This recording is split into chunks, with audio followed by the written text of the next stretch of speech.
Hi F lovers, welcome back to my channel. Video को start करने से पहले अगर अभी तक आप में से किसी ने भी मेरे चैनल को सब्सक्राइब नहीं किया है तो प्लीज़ चैनल को सब्सक्राइब, वीडियो को लाइक और नीचे कमेंट करते हुए ज़रूर बताइएगा कि आज का ये पार्ट आप लोगों को कैसा लगा। तो चलिए यू आर नॉट मिस्ट्रेस के नेक्स्ट पार्ट को स्टार्ट करते हैं। लास्ट पार्ट में हमने देखा था कि एक तो विंग वांगजू को बहुत ज़्यादा मिस कर रहा था। वो चाहता था कि वांगजी इस वक्त उसके पास हो ताकि वो उससे बात कर सके, लेकिन वो ऐसा कर नहीं सकता था। लेकिन विंग के इस वियर्ड बिहेवियर को देखने के बाद वैन किंग बहुत ज़्यादा परेशान हो चुकी थी और वो अब उसने खुद ही ठान लिया था कि वो खुद लान वांगजी के पास जाएगी और उसके साथ फ्रेंडली होने की कोशिश करेगी ताकि जो अकेलापन अभी उसे महसूस हो रहा होगा उसको कम्प्लीटली तो वो ख़त्म नहीं कर सकती, लेकिन हाँ काफ़ी हद तक उसके साथ टाइम बिता के वो उसको ये रियलाइज़ करा सकती है कि वो यहाँ पे अकेला नहीं है। और जैसे उसको नॉलेज पहले से ही है सारी डॉक्टरी चीज़ों का, तो ऑफकोर्स ही बात है वो उसका ध्यान रख सकती है। ऐसा ऐसा करते हुए उसको 1 महीना हो चुका था और अब बस 1 महीना रह चुका था जहाँ पे लान वांगजी की डिलीवरी होनी थी और दूसरी तरफ मेंग्याओ था जिसके सिर्फ आधा महीना या दो हफ्ते रह चुके थे डिलीवरी होने की। वैसे तो कोई डेट फिक्स नहीं थी क्योंकि उस टाइम पे कोई डेट फिक्स करने की कोई ऐसी स्पेशल चीज़ नहीं थी जिससे किसी की डेट फिक्स की जाए। लेकिन हाँ एज़ पर उनकी प्रेगनेंसी के हिसाब से 9 महीने कंप्लीट लान वांगजी को 1 महीने बाद होने हैं, तो वहीं मेंग्याओ को आधा महीने बाद होना है। तो ऑफकोर्स सी बात है उसके बाद वो कभी भी जन्म दे सकते हैं। लगभग ये महीना भी इसी तरीके से निकल चुका था और विंग ने कम्प्लीटली वांगजी के पास जाना बंद कर दिया था। वो एक बार भी वीलान हाउस में विजिट करने नहीं गया था। इवन उसने अब लान वांगजी के बारे में पूछना तक कभी कभार ही शुरू किया था। इतना कम उसने पूछना शुरू कर दिया था कि खुद डॉक्टर्स भी हैरान थे कि ये क्या चल रहा है महाराज, आखिरकार ऐसा कैसे कर सकते हैं। लान वांगजी के बारे में वो बिल्कुल भी नहीं पूछ रहे हैं, पूछ भी रहे हैं तो सिर्फ बच्चे कैसे हैं, क्या वो हेल्दी हैं नहीं हैं, लान वांगजी के बारे में वो कभी नहीं पूछा करता था। दूसरी तरफ वैन किंग थी जो इन 2 महीनों में लान वांगजी का बहुत अच्छे से ध्यान रख रही थी। हालांकि लान वांगजी मतलब उतना तो उसका साथ वो नहीं दे सकती जितना कि विंग उसका दे सकता था, लेकिन फिर भी वो कोशिश कर रही थी कि लान वांगजी को एटलीस्ट ये फील ना हो कि कोई भी ऐसा नहीं है जो राज परिवार में से उनको नहीं देख रहा है। और एज ए महारानी अगर वो पर्सनल इसका ध्यान रखती है तो ये उसके लिए और भी अच्छी बात होगी। कोई भी ऐसा इंसान नहीं होगा जो कि उसका अपमान कर सकता है या उसको भला बुरा कह सकता है। इसलिए वैन किंग हमेशा उसके आसपास रहती थी। लगभग 1 महीना निकल चुका था और मेंग्याओ अभी तक उसके कोई सिम्टम्स दिखाई नहीं दे रहे थे कि वो बच्चे को जन्म देने वाला है। लेकिन जहाँ तक बात थी उसकी हेल्थ की, तो वो दिन प्रतिदिन और भी ज़्यादा वीक होते जा रहा था। और डॉक्टर्स के अकॉर्डिंग डॉक्टर्स को खुद डर लगने लगा था कि कहीं ऐसा ना हो कि जिस वक्त इसकी डिलीवरी हो रही हो ये उस वक्त दम ना तोड़ दे। पूरी कोशिश की जा रही थी उसको ठीक से रखने की, उसे जितनी चीज़ें प्रोवाइड की कराई, मतलब उसको जितनी चीज़ें दी जा सकती थी वो दे रहे थे, लेकिन फिर भी उसका कोई भी असर उसके ऊपर नहीं दिख रहा था। वो दिन प्रतिदिन बस वीक होते जा रहा था। इवन अभी लगभग 4 से 5 दिनों से बस वो बेड में पड़ा हुआ था, उसे उठने की तक हिम्मत नहीं थी। खाना भी वो बहुत कम खा पा रहा था। वो ज़बरदस्ती खाता था अपने बच्चों के लिए, लेकिन तुरंत ही वो वॉमिट भी कर देता था। दूसरी तरफ लान वांगजी था जिसने अपने कम्प्लीटली किसी और के बिना डिपेंड रहे ही उसने अपना पूरा अच्छे से ध्यान रखा था, अपने खाने पीने का, अपने हर मेडिसिन का, जड़ी बूटियों का, इवन अपने मेडिटेशन का, अपने योगा, जितना कुछ उसे करना चाहिए था उसने हर एक चीज़ का पर्सनली खुद ध्यान रखा था। किसी और के ऊपर वो बिल्कुल भी डिपेंड नहीं हुआ था। आज लगभग सभी लोगों को मतलब एक वियर्ड सी चीज़ दिख रही थी। लान वांगजी भी कुछ अच्छा फील नहीं कर रहा था और इधर मेंग्याओ था जो कि मतलब कभी कभार बेहोश हो रहा था तो कभी कभी उसे पेन फील हो रहा था। ये सारी चीज़ें लगभग दोपहर से ही शुरू हो चुकी थी, लेकिन सबको लगा था कि शायद नॉर्मल होगी। लेकिन दूसरी तरफ वांगजी था जिसे मतलब ऐसा लग रहा था कि शायद वो जन्म देने के नज़दीक है और शायद 1-2 दिनों में उसको जन्म भी दे सकता है। हर एक चीज़ शांत थी। रात के मिडनाइट आधे रात में सभी लोग सोए हुए थे, लेकिन तभी एक सैनिक महाराज के सामने आके उसके दरवाजे के आके दरवाजे को खटखटाते हुए उसको कुछ इम्पोर्टेंट बताने की कोशिश करता है। विंग की जैसे ही नींद टूटती है तो वो दरवाज़ा खोलता है तो पाता है कि ये सैनिक लान हाउस से आया हुआ है और लान हाउस से इधर आने का मतलब है कि कोई इंपॉर्टेंट बात होगी। तो तभी विंग उसको बुलाता है, अंदर बुलाता है और तब जाके पूछता है कि क्या बात है। तो सैनिक उसके सामने बो डाउन होते हुए उसको बताता है कि महाराज मिस्ट्रेस लान लीवर पेन में हैं और वो कभी भी किसी भी वक्त बच्चों को जन्म दे सकते हैं। हाँ, यहाँ पे वांग जी ट्विंस से प्रेग्नेंट था। विंग को जैसे ही पता चलता है कि वांग जी प्रेग्नेंट है, वो अपने आप को रोकना नहीं चाहता था। वो दौड़ना चाहता था, भागना चाहता था और डायरेक्टली जाके वांग जी के हाथ को थामना चाहता था, उसके साथ कुछ टाइम स्पेंड करना चाहता था, इस दर्द में उसके साथ पार्टिसिपेट करना चाहता था। भले ही उसके दर्द को वो कम नहीं कर सकता, लेकिन हाँ, उससे ये फील कराना चाहता था कि वो इस दर्द में उसके साथ है। और कहीं ना कहीं इस सब के लिए विंग तैयार भी हो चुका था। विंग दौड़ते हुए अपने बेड के वहाँ पे जाके अपने शूज़ को पहन ही रहा था कि तभी एक और सैनिक आके उसके सामने दौड़ते हुए बो डाउन करते हुए बताता है कि मिस्ट्रेस याओ लिवर पेन में है, लेकिन वो कम्प्लीटली अनकॉन्शियस हैं। यानी कि वो पेन तो उन्हें हो रहा है, लेकिन वो कम्प्लीटली अनकॉन्शियस हैं और हमें लगता है कि शायद हम बच्चे को बचा भी ले। डॉक्टर्स का ऐसा कहना है कि बच्चों को शायद बचाया जा सकता है, लेकिन शायद मेंग्याओ का बचना इतना भी मतलब आसान नहीं होगा। ये सुनते ही फिर से विंग एक कसम में पड़ चुका था कि वो आखिर किसके पास जाए। उस इंसान के पास जाए जो कि जिसके पास वो जाना चाहता है, या फिर उस इंसान के पास जाए जिसको उसकी इस वक्त ज़रूरत है। मैंग्याओ 5-5 मिनट के लिए बेहोश होता, तो 2-2 सेकंड्स के लिए होश में भी आता और होश में आते ही वो बस चिल्ला के एक ही बात बोलता कि उससे महाराज से महाराज को यहाँ पे लेके आओ, मुझे उनके साथ रहना है। मेंग्याओ की ऐसी हालत देखने के बाद डॉक्टर्स बहुत ज़्यादा घबरा चुके थे, कहीं ऐसा ना हो कि यहाँ पे आज वो एक बहुत बड़ा डिजास्टर फेस करे। लेकिन अंततः अपने दिल पे फिर से पत्थर रखते हुए विंग ने डिसीजन लिया कि वो इस वक्त मेंग्याओ के पास जाएगा।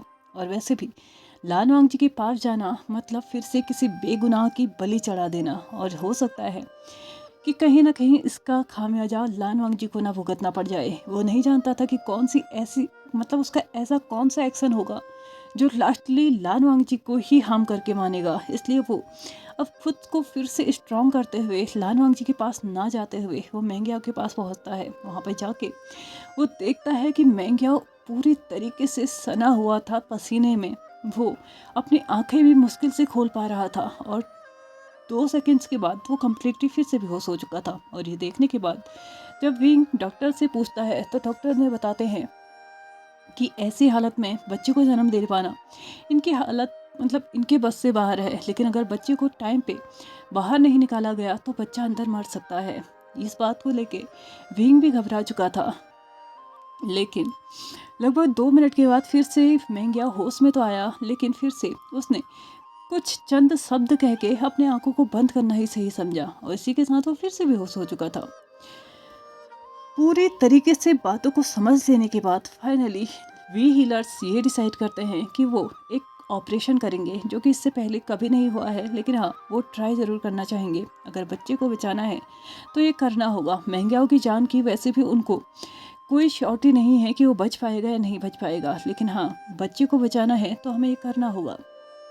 विंग पहले तो इस बात के लिए नहीं मानता है, क्योंकि एक जान को बचाने के लिए दूसरी जान को दांव पे लगाना देना, ऐसा उसने कभी नहीं सोचा था। जिस चीज़ के चलते वो अपने वांग जी को आपसे अपने से दूर रखे हुए है ताकि किसी और की जान ना जाए, तो ऐसा वो कैसे कर सकता है? बच्चे को बचाने के लिए मेंग्याओ की जान कैसे खतरे में डाल सकता है? लेकिन फिर से उसे एक चीज़ तो महसूस होती है कि अगर इसी हालत में ये दोनों रहे तो दोनों में से एक भी नहीं बचेगा। कम से कम ये सब कुछ करने से, एक ऑपरेशन कर लेने से एक बच्चा तो बच सकता है। और वैसे भी वी हीलर्स कम्प्लीटली ये नहीं बोल रहे हैं कि मेंग्याओ नहीं बचेगा, उसके भी बचने के चांसेस हैं, लेकिन हाँ, एज कंपैरिजन जितनी वो 100% श्योरिटी नहीं दे सकते हैं, लेकिन हाँ, हो सकता है कि मेंग्याओ भी सर्वाइव कर पाए। फाइनली विंग इस बात की परमिशन दे देता है कि ठीक है, मेंग्याओ का ऑपरेशन किया जाए। मेंग्याओ को कुछ जड़ी बूटियाँ दी जाती हैं जिसके चलते वो अब अगले 10 घंटे तक कम्प्लीटली बेहोश रहने वाला है। और इसी बीच चलते हुए उसका ऑपरेशन किया जाएगा, उसके पेट को फाड़ के बाहर निकाला जाएगा उस बच्चे को।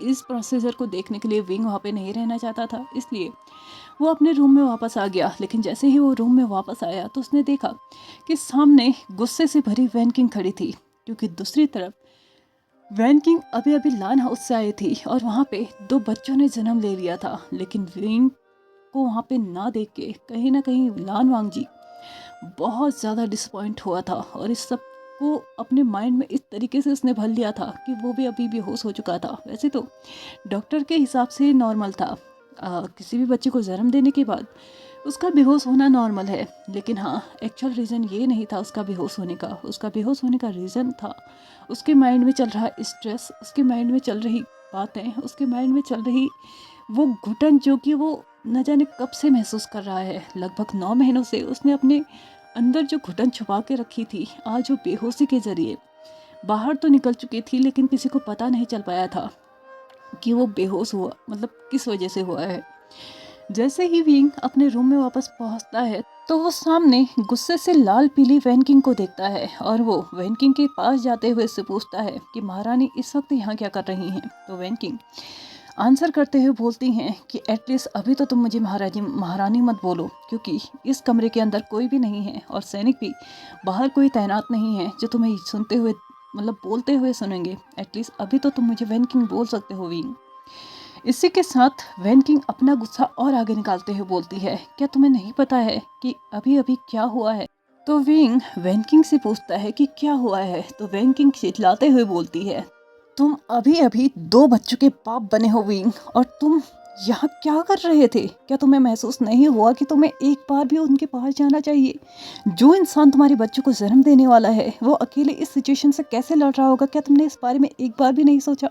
क्या तुमने ये फील नहीं किया कि तुम्हें इस वक्त उसके पास होना चाहिए था। तो विंग वैन किंग की तरफ मुड़ते हुए बोलता है, 1 मिनट, मैं यहाँ पे था जहाँ पे मेरी ज़रूरत थी ज़्यादा, और वैसे भी लान वांगजी की रिपोर्ट्स जितनी भी डॉक्टर्स के द्वारा मुझे बताई गई है वो कम्प्लीटली ठीक था। लेकिन यहाँ पे ज़रूरत मुझे यहाँ पे उस इंसान को मेरी ज़्यादा ज़रूरत थी जो कि इस वक्त ऑपरेशन के अंदर बैठा हुआ है। क्या तुम्हें लगता है कि मुझे उसे छोड़ के उस इंसान के पास चले जाना चाहिए था जो कि कम्प्लीटली हेल्दी है। तो तभी वैन किंग चिल्लाते हुए बोलती है, किसने बोल दिया तुम्हें कि वो हेल्दी है, वो इस वक्त बेहोश है। तो विंग आंसर करते हुए बोलता है वैन किंग को बीच में काटते हुए, क्या तुम्हें नहीं पता है कि बच्चे को जन्म देने के बाद बेहोश होना नॉर्मल सी बात है।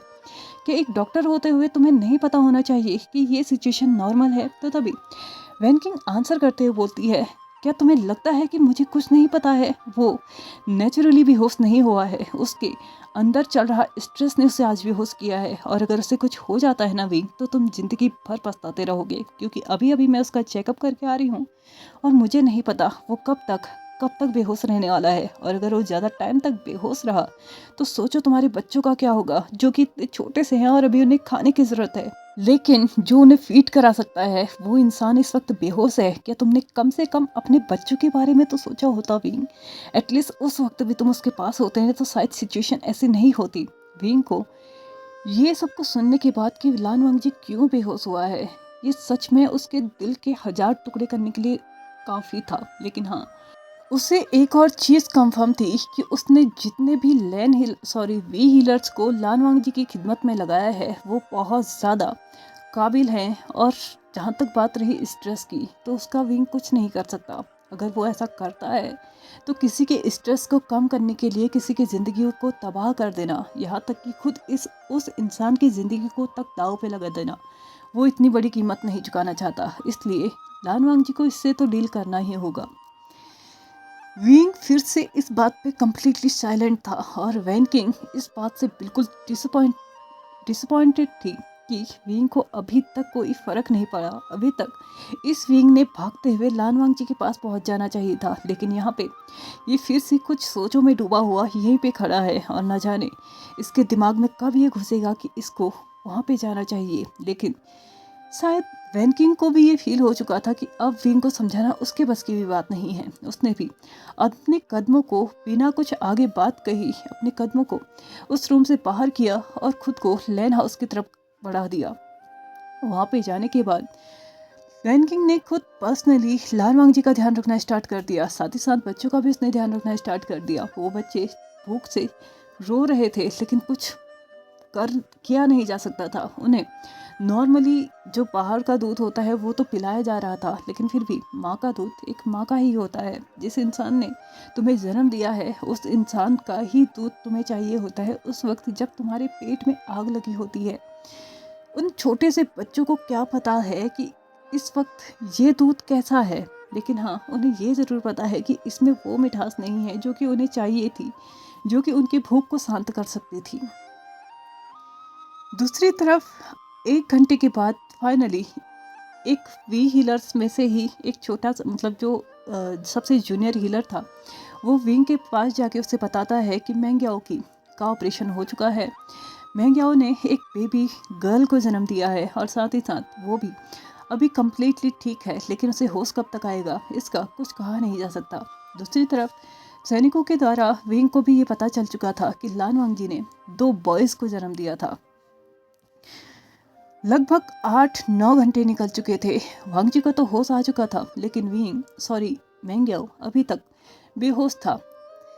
लगभग 10 घंटे जब निकल चुके थे तो तब जाके कम्प्लीटली विंग ने खुद को प्रिपेयर किया कि एटलीस्ट उसके हस्बैंड होने के नाते ना सही, एटलीस्ट एक महाराज होने के नाते ही सही वो वहाँ पे जा सकता है, वहाँ पे मतलब कुछ देर रह सकता है, उसके बारे में पूछ सकता है। हाँ पूरी कोशिश करेगा कि उससे ना मिले, उससे कोई बात ना करे, लेकिन हाँ वो वहाँ पे जाएगा ज़रूर, भले ही इसका नतीजा उसे कुछ भी झेलना पड़ेगा। अब वो क्या कर सकता है, एटलीस्ट उसे इतना तो करना ही होगा ना। उसको आखिर कब तक वो भी घुट घुट के जिएगा। ये सब कुछ सोचते सोचते फाइनली विंग ने अपने कदमों को व्हीलान हाउस की तरफ बढ़ाना स्टार्ट किया और 15 मिनट के बाद ही वो व्हीलान हाउस में पहुंच चुका था।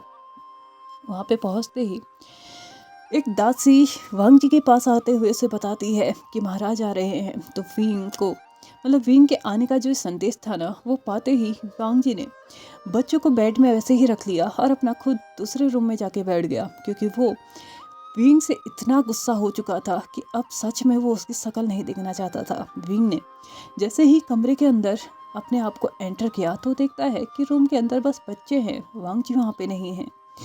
तो दासियों से पूछा जाता है तो दासी उससे बताती हैं कि वो दूसरे मतलब कमरे में है और यहाँ पे बच्चे फिलहाल अभी सो रहे हैं। विंग उनके पास आते हुए उनके चेहरे को गौर से देखता है, जो कि मतलब एक अलग ही फीलिंग उसे दे रही थी। ऐसा लग रहा था कि न जाने वो अपना ही वर्जन यहाँ पे देख रहा था। बहुत खुशी उसे महसूस हो रही थी कि वो और अपने और लान वांग जी के इन मिनी वर्जन्स को देखने के बाद ना उसे मतलब एक ऐसी फीलिंग आ रही थी कि शायद वो अपना बचपन दोबारा से जी लेंगे, दोबारा से उन बचपन को जिएंगे जो कि अभी तक उन्हें याद तक नहीं है। हाँ उन्हें ये पता है कि बचपन बहुत अच्छा होता था, लेकिन कुछ यादें थी जो अब फेड हो चुकी थी। लेकिन इन बच्चों को देखने के बाद उसे लग रहा था कि ठीक है अब एटलीस्ट उनका बचपन दोबारा से वो लोग एंजॉय करेंगे। उसने एक एक करके अपने दोनों बेटों को अपने आर्म्स में लिया, एक एक करके दोनों के फॉरहेड पे किस किया, उनके नोज़ को भी टच किया, चीक्स को हल्के से टच किया। वो पिंच नहीं कर सकता था, वो चाहता तो था कि इस वक्त उनके चीक्स को पिंच करे, लेकिन वो कर नहीं सकता था क्योंकि वो बहुत छोटे से बच्चे थे।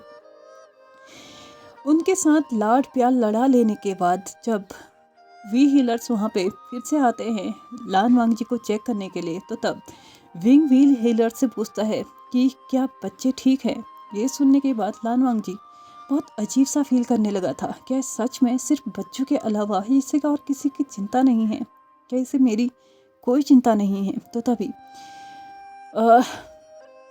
डॉक्टर्स उसे बताते हैं कि बच्चे तो कम्प्लीटली ठीक है, लेकिन एक्स्ट्रा ब्लड लॉस की वजह से लान वांग जी को लगभग 8 घंटे लगे थे होश में आने के लिए, जो कि उनके लिए बिल्कुल भी अच्छा नहीं है। हो सकता है इसका इफ़ेक्ट उन्हें आगे भी देखने को मिले, लेकिन हम पूरी कोशिश करेंगे कि वो ठीक रहे।